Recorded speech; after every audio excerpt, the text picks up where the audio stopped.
Boa noite, família Filipenses. Como vocês estão? Todos bem? Oliara, seja bem-vinda. Todos aí que vão chegando aí. Essa música hoje aí é uma oração. Ela é uma oração. Quero que você preste atenção na letra dessa canção hoje. Feche seus olhos se você puder. Deixa essa palavra ser sua oração essa noite. Oh, Espírito Santo de Deus, a mais doce afeição. Deus, meu coração quer mais de ti. Faz algo novo em mim e eu entrego-lhe. Meu prazer é viver em teu amor, me envolver em ti, Senhor. Meu desejo é te conhecer, Jesus. Abre-te meu coração, os meus medos fugirão. O teu toque é tudo que eu quero. aleluia, glória a Deus. Oh, Espírito Santo, o teu toque, Senhor, é tudo que queremos, Pai. A tua presença, Senhor, é o nosso prazer, Pai. Como amo, Deus, estar na tua presença, Jesus. Oh, Espírito Santo, não é fácil, Senhor, mas é prazeroso, Jesus. Oh, Deus, abençoe as pessoas que já estão aqui, aquelas que vão estar assistindo depois, Pai. Abençoe, Senhor, cada um de uma forma especial, Pai. Deus, que a partir desse momento, Senhor, eu desapareça, Pai, e o Senhor cresça, Deus, na minha vida, Senhor. Oh, Senhor, eu não sei com quem que o Senhor quer falar essa noite. Eu não sei com quem que o Senhor quer falar, Deus, dar resposta essa noite. Senhor, mas estou aqui na função de vaso, Senhor. Estou aqui na função de instrumento do Senhor, Pai. Toma a direção dessa live, desse vídeo essa noite, Pai. E que ele possa chegar às pessoas que realmente estão precisando, Pai. Que venha chegar em corações com terra fértil, Pai. Para que a palavra venha ser germinada e venha causar, Deus, transformação de vidas, Pai. Em nome de Jesus. Amém, Jesus. Faz em mim, Senhor, Teu querer. eu abro o coração a ti. Eu abro o coração hoje aqui. Aleluia. Santo, santo é o Senhor. Poder faz em mim, Senhor, teu querer. Meu Prazer é viver em teu amor, me envolver em ti, Senhor. meu desejo Desejo é te conhecer, Jesus. Shalom, Raquel. Seja bem-vinda aí. e os meus Medos fugirão. O teu toque é tudo que eu quero. Aleluia. Vocês viram aí que linda essa canção? Por acaso hoje eu encontrei ela, até coloquei nos meus stories aí hoje. Mas é muito linda. Eu vi como uma oração essa canção. Depois você ouve, chama Teu Toque. Ai, esqueci o nome dela, não sei o que, Duran, o nome dela. Achei linda. Antes da gente começar, como nós já oramos, né? Quero estar lendo com vocês aqui. Em Jeremias, capítulo 18, versículo 2 ao 6, diz o seguinte: O Senhor deu outra mensagem a Jeremias: Desça até a casa do oleiro, e eu lhe falarei ali. Fui à casa do oleiro e o encontrei trabalhando na roda. Mas o vaso de barro que ele estava fazendo não saiu como desejava. Por isso ele amassou o barro e começou novamente. Então o Senhor me deu esta mensagem. Ó Israel, eu gosto de colocar esses versículos assim, ó, o seu nome. Se você depois ler, você coloca o seu nome. Então o Senhor me deu essa mensagem. Ó Maiara, caso não posso fazer com você o mesmo que o oleiro fez com o barro, como o barro está nas mãos do oleiro, você está em minhas mãos. Que lindo, né? Eu acho que a maioria de vocês já deve conhecer essa história, né? Que quando Deus falou com Jeremias, lá na casa do oleiro. Por que eu quero falar isso com você essa noite? Primeiramente, eu quero falar. Você não é descartável. O mundo pode tentar te colocar rótulos. Pessoas podem tentar te derrubar, tentar te humilhar. Mas saiba que você não é descartável para Deus. Você está nas mãos do melhor. Você está nas mãos do olheiro. Eu sei que quando estamos lá na olharia, né, que se diz, quando estamos passando pelo processo de ser amassado por Deus, esse processo não é fácil. Não é fácil naquele momento. Mas quando o vaso está pronto, quando estamos prontos, é prazeroso. Cristão não cresce no conforto. Cristão, ele cresce no confronto. Vou repetir. Cristão não cresce no conforto. Cristão cresce no confronto. Então, lá na olaria de Deus, nós estamos passando pelo confronto, que é para crescimento. E também outra coisa, eu quero falar com você. Quando Deus chama para você fazer algo para Ele. Aqui nesse mesmo livro de Jeremias, quando Deus vai chamar Jeremias, Jeremias fala para ele: Senhor, mas eu não sei falar. Quantas vezes o Senhor tem nos chamado e nós damos desculpas? Falamos: mas Senhor, eu não sei fazer isso. Ai, mas Senhor, eu não tenho nenhum dom, eu não tenho nenhum talento. Você se engana. Você tem muitos talentos. Você tem muitos dons. E o oleiro vai trabalhar na sua vida até você ficar da forma que Ele quer que você fique. Igual essa palavra falou aqui, ó. Que quando o vaso estava lá nas mãos do oleiro, o vaso quebrou. O vaso se desfez. O que muitos de nós faríamos nesse lugar? O que muitos de nós faríamos? Jogaria fora, né? Ah, não prestou, vou jogar fora. Não. Mas não é assim com o Senhor. O Senhor não te joga fora. O Senhor não te descarta. Você não é descartável. Ele vai te moldar. Ele pagou um alto preço pela sua vida. Você acha que você é descartável pelo preço que Ele pagou pela sua vida? O preço que Ele pagou pela sua vida foi preço de sangue. Você é precioso para Deus. Ele não vai te descartar, mas Ele vai te moldar para você ficar da forma que Ele deseja para cumprir o chamado que Ele chamou você para fazer. Amém? E outra coisa também, o processo te fere, mas o propósito te cura. Vai haver lutas, medos, inseguranças, mas também haverá a presença de Deus te sustentando todos os dias. Sabe qual que é a parte melhor de estar lá na olaria? É que Deus está com você assim, ó, nas mãos. Quando você está na olaria, você está sendo sustentado pelas mãos do Senhor.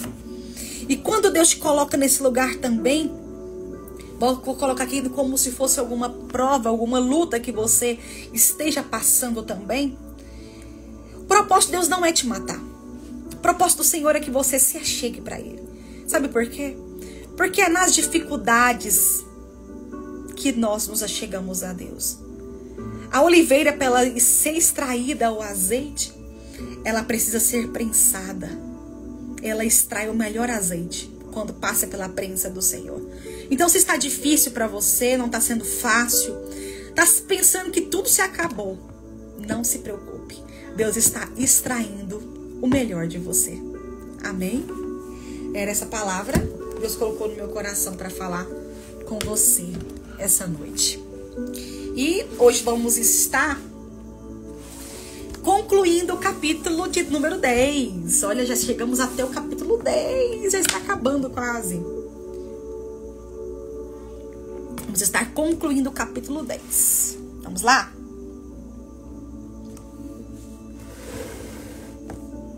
Deixa eu já virar aqui. Já posicionar aqui. Vamos lá? Vamos dar continuidade então, né? Aqui. Vamos lá. Liderança do Espírito Santo. A direção do Espírito Santo é extremamente importante e necessária na vida do cristão, pois todos os que são guiados pelo Espírito de Deus são filhos de Deus. Romanos 8,14.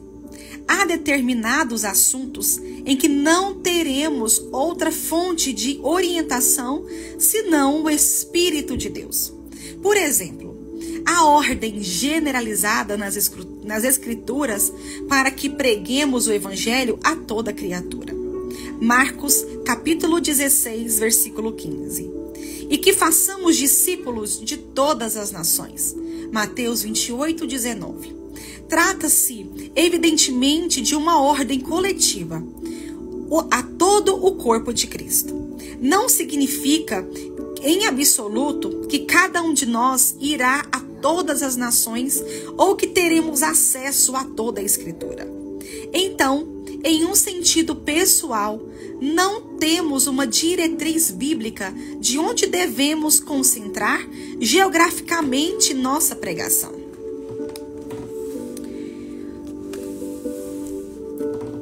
Sabemos também que ninguém deveria fazer planos de escolher mudar de cidade sem buscar a vontade de Deus. Tiago 4, do 13 ao 15.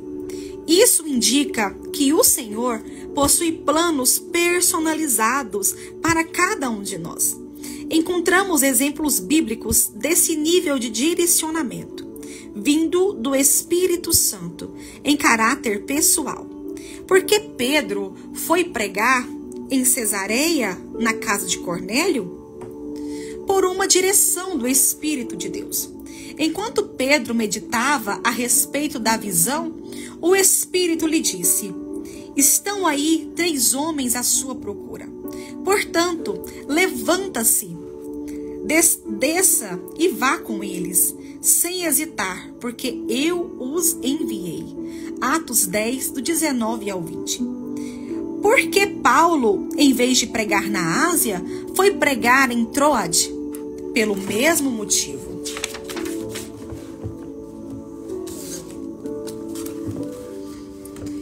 E percorreram a região frígio-gálata, tendo sido impedidos pelo Espírito Santo de pregar a palavra na província da Ásia. Chegando perto de Mísia, tentaram ir para Bitínia, mas o Espírito de Jesus não permitiu. E tendo contornado Mísia, foram a Troade. À noite, Paulo teve uma visão, na qual um homem da Macedônia estava em pé e lhe rogava, dizendo: passe a Macedônia e ajude-nos. Assim que Paulo teve a visão, imediatamente procuramos partir para aquele destino, concluindo que Deus nos havia chamado para lhe anunciar o Evangelho. Atos 16, do 6 ao 10. Com o jejum não é diferente.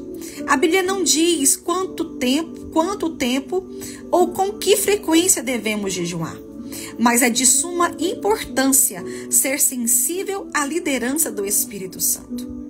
Foi assim com Jesus. A seguir, Jesus foi levado pelo Espírito ao deserto para ser tentado pelo diabo.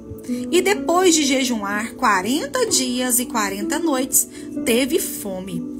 Mateus 4, 1 e 2. É verdade que o texto afirma que a liderança do Espírito tinha o foco de levar Cristo ao deserto para ser tentado, e não necessariamente para jejuar. Por outro lado, por que presumir que o nosso Senhor, como homem, faria uma coisa debaixo da liderança do Espírito de Deus e não outra? Já jejuei por períodos maiores sob direção do Espírito Santo. Mas também já fiz simplesmente porque eu quis me consagrar mais, sem nenhuma convocação divina para isso. No entanto, nunca passei de 21 dias em jejum por escolha própria. Fiz meu primeiro jejum de 40 dias apenas aos 45 anos de idade. Apesar de ter a cultura do jejum desde a adolescência, aos 46, no ano seguinte, em 2019, o Espírito Santo me guiou a outro jejum com essa direção. Depois, gostei da experiência a ponto de desejar fazer um todo ano. Mas, para minha surpresa, nos anos de 2020 e 2021, embora desejasse muito repetir, não senti a permissão divina em meu espírito, que é o lugar onde o Espírito de Deus manifesta sua direção. O próprio Espírito confirma ao nosso espírito que somos filhos de Deus. Romanos 8,16. Já no início de 2022, enquanto escrevo este livro, recebi um forte comissionamento de dedicar-me a outro jejum prolongado. Além de estudar e escrever sobre o assunto como nunca havia feito, creio firmemente que, embora necessitemos da liderança do Espírito Santo para todas as áreas de nossa vida, quando falamos de jejuns prolongados, trata-se de um requisito. É primordial. Por isso está liderando esta breve lição de princípio. Progressividade.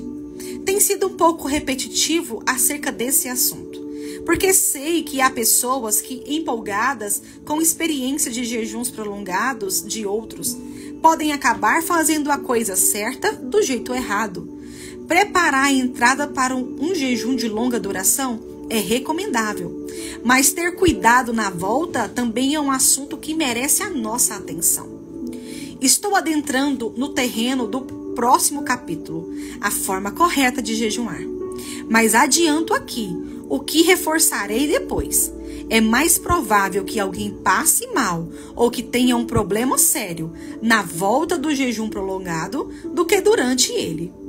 Comecei jejuando por um dia, depois 2, 3, 4, 5, 6 e finalmente ampliei a duração para 7 dias. Por muitos anos, não passei de jejuns só com ingestão de água de uma semana. Cheguei a encerrar um com uma única refeição e imediatamente após iniciar outro de mais uma semana. Com o tempo, subi a duração dos jejuns para 8, 9, 10, até chegar a 14 dias. Somente em 2008, 20 anos depois de uma cultura de jejuns, foi que fiz um de 21 dias. Então, em 2018, depois de 3 décadas exercitando-me na prática, é que passei aos 40 dias.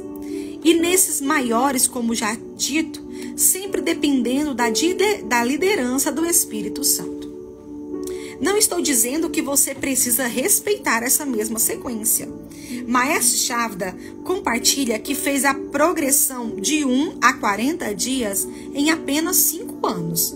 Não em 30 como eu. A questão não é determinar um prazo para a progressão, apenas enfatizar a necessidade de que ela aconteça.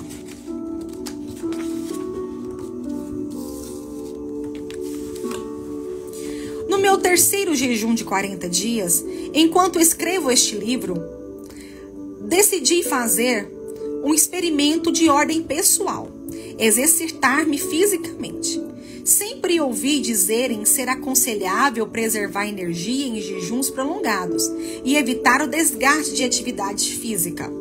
Estudando, entretanto, a parte fisiológica do jejum, deparei-me com uma afirmação completamente inédita e até então estranha para mim. Dr. Jackson Fung, respondendo à pergunta: posso me exercitar durante o jejum? Afirma: com certeza, não há motivo para parar sua rotina de exercícios. Todos os tipos de exercícios, incluindo os de resistência, levantamento de peso e cardio, são encorajados. Há uma percepção errônea, porém comum, de que é necessário comer antes de se exercitar, para ter energia no corpo. Isso não é verdade. O fígado nos fornece energia via gliconeogênese. Durante jejuns mais longos, os músculos são capazes de usar ácidos graxos diretamente para obter energia. Uma vez que seus níveis de adrenalina estão altos, o jejum é o momento ideal para se exercitar. O aumento do hormônio do crescimento, que vem com o jejum, também pode promover o crescimento muscular. Essas vantagens levam muitos a deliberadamente se exercitarem enquanto estão fazendo jejum. Os diabéticos que tomam medicamentos, no entanto, devem tomar precauções especiais, porque podem ter níveis de açúcar baixos no sangue ao fazer exercícios durante o jejum. Fung também assegura, comentando a fase em um jejum maior de 3 dias, no qual o organismo já entrou em cetose, a queima de gordura, como fonte de energia. O corpo humano é bem adaptado para lidar com a ausência de comida. O que estamos descrevendo aqui é o processo pelo qual o corpo é submetido para passar de queima de glicose em curto prazo, para queimar a gordura em longo prazo. A gordura é simplesmente a energia de alimentos armazenado no organismo. Em tempos de escassez de comida, o alimento armazenado, gordura, é naturalmente queimado para preencher esse vácuo. O corpo não queima músculos para se alimentar, até que todos os depósitos de gordura sejam usados. Aliás, o médico canadense ainda aborda uma seção específica de mitos sobre o jejum. A questão da queima de músculo, com as seguintes palavras: se esses mitos fossem verdade, nenhum de nós estaria vivo hoje. Pense sobre as consequências da queima de músculo para obter energia. Durante invernos prolongados, houve muitos dias em que não havia comida disponível. Depois do primeiro episódio, você estaria muito fraco. Depois de vários episódios repetidos, você estaria tão fraco que não conseguiria caçar ou coletar comida. Os seres humanos nunca teriam sobrevivido como espécie. Uma pergunta melhor seria: por que o corpo humano armazenaria energia como gordura se planejou queimar proteína em seu lugar? Evidentemente, a resposta é que ele não queima músculos na ausência de comida. Trata-se apenas de um mito. O modo de regime de fome, como é popularmente conhecido, é um monstro misterioso que aparece para nos amedrontar, mesmo quando pulamos uma única refeição. Isso é simplesmente absurdo. A degradação do tecido muscular acontece em níveis extremamente baixos de gordura corporal, aproximadamente 4%, o que não é preocupante para a maioria das pessoas. Neste ponto, não existe mais gordura no corpo para ser mobilizada para obtenção de energia, e o tecido magro é consumido. A gordura é queimada antes. Essa situação é semelhante a guardar uma grande quantidade de lenha, mas em vez disso, usá-la, decidir queimar seu sofá. Não faz sentido. Por que suponhamos que nosso corpo é tão burro? O corpo preserva massa muscular até que os depósitos de gordura baixem de forma que não haja escolha. Decidi e sentir paz orando sobre isso, que faria um laboratório acerca do assunto do exercício físico em jejum prolongado. Tinha feito musculação e cardio, modalidade de treino aeróbica que aumenta a frequência cardíaca e respiratória.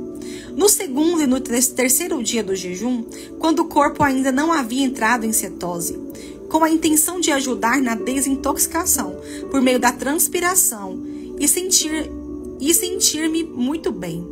Dei uma pausa de poucos dias e voltei a treinar a partir do 9º dia.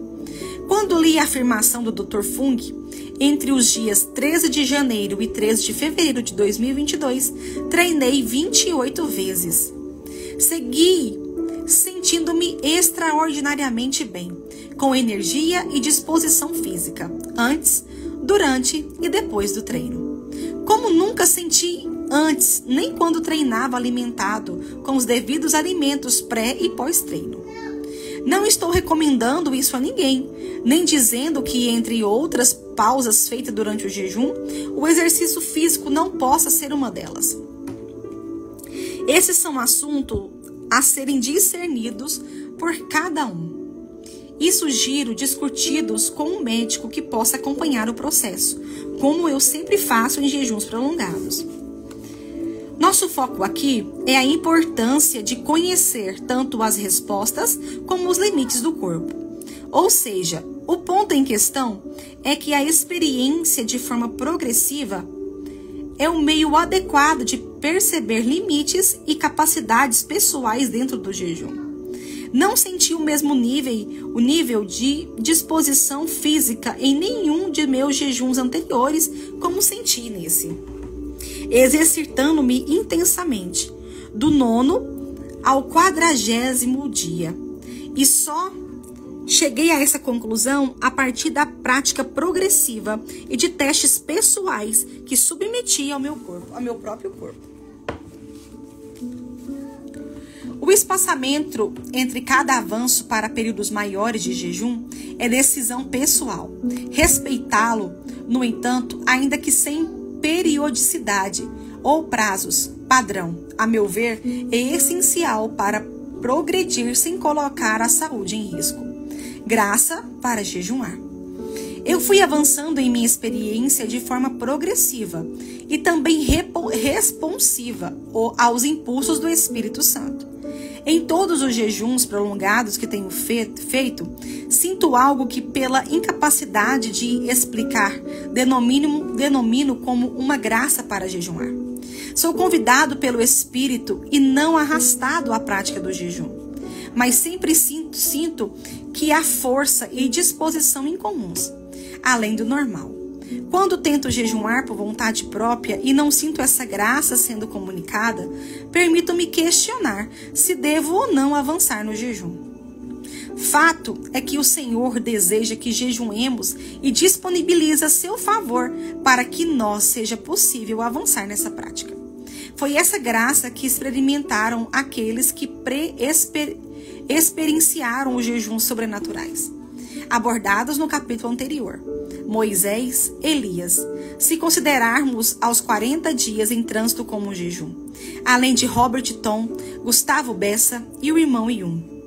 E dessa mesma fonte que nós podemos beber, cada um de nós,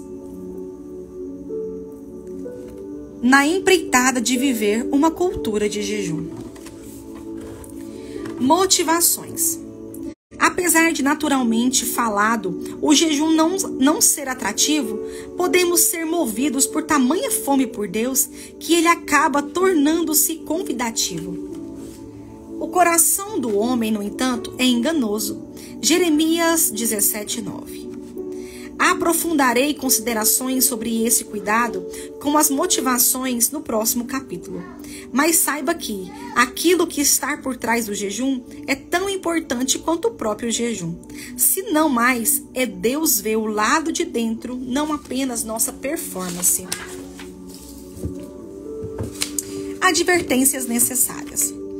Ao mesmo tempo que preciso estimular quem não tem o hábito de jejuar a começar a fazê-lo, bem como encorajar os que já fazem a intensificarem ainda mais a prática, necessito, por outro lado, conter alguns que se empolgam demais, a nível emocional e não espiritual. Creio que é meu dever promover cuidado e cautela, para que não haja a interpretação de um incentivo inconsequente. Jejuns por longos períodos requerem, além da direção de Deus, cuidados específicos, especialmente no retorno à alimentação. Diante disso, encerro com mais uma alerta de Valnice Milhomens. Deus não nos quer destruir. Daí insistimos em que todo jejum mais prolongado só seja feito quando se tem absoluta convicção de que Deus mesmo está nos conduzindo a tanto. E acrescento, e com os devidos cuidados de uma boa preparação e cautelosa volta à alimentação. Encerramos aqui então hoje o capítulo 10. Deixa eu só virar aqui, nós vamos estar falando alguns pontos aqui. Vamos estar conversando um pouquinho sobre alguns pontos. Vamos estar aprendendo, na verdade, né? Vamos aprender juntos aqui. Vamos lá.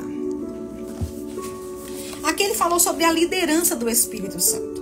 A direção do Espírito Santo é extremamente importante e necessária na vida do cristão. Aqui ele fala que a gente tem que ter direção do Espírito Santo de Deus. Sempre é o Espírito Santo que nos direciona. Há determinados assuntos em que não teremos outra fonte de orientação senão o Espírito de Deus.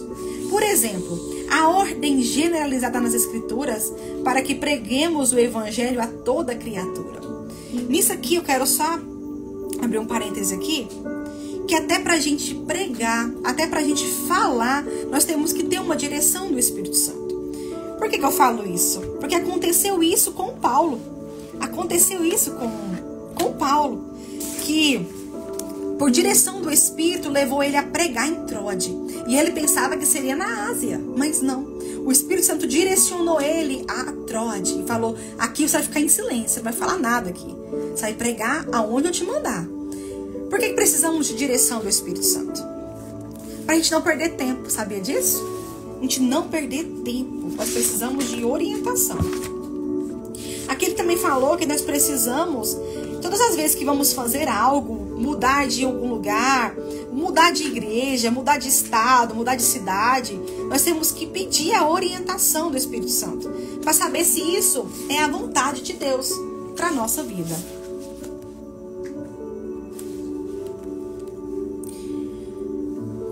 A Bíblia não fala quanto tempo ou com que frequência devemos jejuar, mas é de suma importância ser sensível à liderança do Espírito Santo. Precisamos estar com ouvidos sensíveis para a direção que o Espírito Santo irá nos falar, né? Já jejuei por períodos maiores sob direção do Espírito Santo, mas também já fiz simplesmente porque eu quis me consagrar mais. Então você viu aqui que não é errado você querer fazer o jejum por conta própria, não. A gente faz jejuns para a gente ter intimidade com Deus. Nós praticamos jejum para ter mais intimidade com o Senhor, né? E aqui ele falou uma coisa importante, para a gente não ficar preocupado. Ele fez seu primeiro jejum de 40 dias apenas com 45 anos de idade. Olha só. E a gente fica apressado, né? Querendo já começar a jejuar amanhã por 40 dias, né? Não é assim. E que esse é o próximo tópico, que a gente precisa ter progressividade. Preparar a entrada para um jejum de longa duração é recomendável, mas ter cuidado na volta também é um assunto que merece a nossa atenção.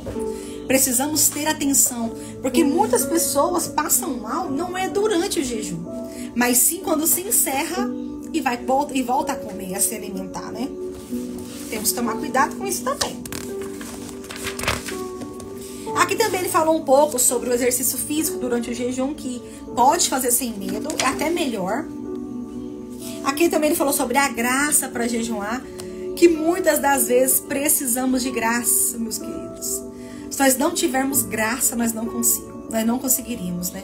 Imagina você estar de jejum e você é convidado a participar de algum churrasco ou de algum aniversário e você não poder comer. Meu Deus, é o domínio próprio e a graça, né, do Senhor que temos que ter. Motivações. Apesar de naturalmente falado o jejum não ser atrativo, podemos ser movidos por tamanha fome por Deus que ele acaba tornando-se convidativo. Não sei você, mas se eu não tiver com fome, mas eu for comer um pouquinho só para experimentar, me dá fome. Não sei vocês, mas comigo é assim. Eu não posso estar com fome, mas se eu comer um pouquinho, a fome parece que aparece de uma hora para outra. É assim com o jejum também. Nós não precisamos estar com fome necessariamente para começar a jejuar. Nós temos que estar com uma fome por Deus. E no caminho nós vamos sentindo esse bem, né? Que está fazendo o jejum. Aquilo que está por trás do jejum é tão importante quanto o próprio jejum. Deus vê o lado de dentro, não apenas nossa performance. Como eu falei na live passada, Deus não quer isso como uma religiosidade. Deus não quer que você pratique jejum só para falar que você jejuma, não. Ele quer ver o seu coração. Qual que é as intenções do seu coração quando você está jejuando, né? E ele encerra falando mais uma vez. Jejum por longos períodos requerem, além da direção de Deus, cuidados específicos, especialmente no retorno à alimentação. Deus não nos quer destruir. Daí, insistirmos em que todo jejum mais prolongado só seja feito quando se tem absoluta convicção de que Deus mesmo está nos conduzindo a tanto. E acrescento, é com os devidos cuidados de uma boa preparação e cautelosa volta à alimentação. Então, tudo é questão de cuidado. Façam com cuidado, façam com moderação e com progressividade. Quando a gente é progressivo em algo, tem muito mais chance da gente ser melhor. Um maratonista, ele não começa correndo quilômetros, não. Ele começa correndo pouco. Começa correndo alguns metros. Aí ele vai subindo conforme o corpo vai adaptando. Assim também é para a nossa vida espiritual também. Temos que ser progressivos, mas não estacionar também, ficar toda a vida fazendo a mesma coisa. Nós temos que avançar, não é verdade? Então era isso que eu queria falar com vocês essa noite. Encerramos aqui então hoje o capítulo 10. Na sexta-feira já vamos estar iniciando o capítulo 11. Meu Deus, olha só. E creio que daqui uma semana que vem para outra já vamos estar concluindo esse livro. Amém? E depois eu quero abrir uma caixinha de pergunta com vocês para mim saber quais são as dúvidas, o que vocês estão tendo dúvida, o que você mais aprendeu, ou então aquilo que você ainda quer aprender, tá bom? E muito obrigado pela participação de vocês, tá bom? Vamos estar orando para a gente encerrar? Espírito Santo de Deus, Senhor, muito obrigada por mais uma noite eu conseguir estar aqui. Isso aqui, Senhor, que eu estou aqui é só pela Tua graça mesmo, Pai. Se for vontade minha, se for pela minha carne, Senhor, eu não estaria aqui, Senhor. Mas é uma direção que o Espírito Santo de Deus nos deu, Pai. E muito obrigada por o Senhor me dar graça, me dar sabedoria, Senhor. Muito obrigada, Jesus. Senhor, obrigada, Senhor, pela vida dessas pessoas que estão aqui, Senhor. Que elas venham, Deus, colocar em suas vidas a prática do jejum. Que elas venham entender a importância de ter essa prática em suas vidas, Pai. Ó Espírito Santo, muito obrigada, Senhor. Só tenho a agradecer ao Senhor por tanto que o Senhor é bom. Em nome de Jesus. Amém. Amém. Beijinho pra vocês e até na sexta-feira. Ah, tem um print, né? A gente tem que tirar um print. Vamos lá? Vamos lá, então.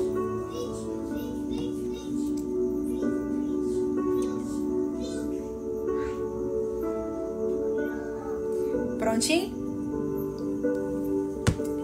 Sexta-feira tudo der certo, a gente faz um outro sorteio, tá bom? Depois eu vou ver com a equipe, que a equipe vai decidir e a gente talvez faz um sorteio na sexta, tá bom? Beijo e até sexta-feira.